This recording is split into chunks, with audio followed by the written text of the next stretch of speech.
Many of our clients focus on implementing DE&I initiatives, and this is great. And what they've been very successful at is creating diversity in the organization. But creating diversity in the business is not enough to create inclusion. Diversity is a bit like a system. It's things you put in place. But what you want in the organization is inclusion. Because without inclusion, your minority groups are still going to feel unheard, and you're not going to harness the power of the diverse thinking that may exist in the organization. And it is because it is actually the mindsets and the behaviors of your people that will create inclusion or not. So implementing D&I initiatives does not create inclusion.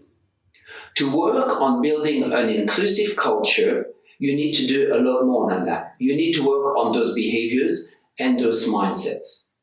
And the triggers to build an inclusive culture can be reactive, for example, to address cultural shortcomings or bad behavior. Or they can be proactive if you want to create innovation, increase engagement, and really work across the organization to foster growth. Our approach is holistic. We work on behaviors, on systems, and on symbols. And when we work on behaviors, we go deep. We identify the belief system that exists in the organization, and that may drive inclusion or hinder inclusion. Our approach has 3 major steps. The first step is a focused diagnostic. The second step is the building of a strategic roadmap. And the third step is a change program for behaviors and mindsets. In the first step, the focused diagnostic, what we look for is the existence of certain patterns of behavior. And there are 3 patterns that need to exist in the organization for inclusion to be really healthy. Those 3 patterns of behavior are openness, humility, and curiosity. Humility is about knowing that you don't have all the answers. It's the opposite of arrogance, is a willingness to grow. Curiosity is wanting to understand what makes others tick.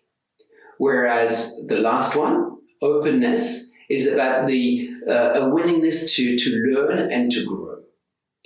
So what we do in the diagnostic is that we find whether those patterns of behavior are present in the organization or not. And we also identify the different cultural elements that may reinforce inclusion or not. Once we have this data, we can build a strategic roadmap for building inclusion. And we work on behavior systems and symbols. In particular, we look at the processes and the systems that exist in the organization and whether they are reinforcing inclusion or not. And then we build a roadmap with our clients to make sure that they realign the systems, the processes that need to be realigned to really build that culture of inclusion. In the last step, we will work with your leaders on one hand and with people and employees in the rest of the organization. Working with leaders is about making them role models of inclusion. They need to lead by example. And we do this work through a combination of individual work and group work and advisory. We often like to use a 360 or 180 feedback process to start with a jolt of awareness for leaders to realize actually whether they are driving inclusion or not. And then for the rest of the organization, we use a blended approach of digital modules with group coaching. Of course, we customize this approach with each of our clients depending on their current situation and on what their culture is like. If you'd like to know more about how we build inclusive cultures, come and talk to any of our culture experts at Walking the Talk.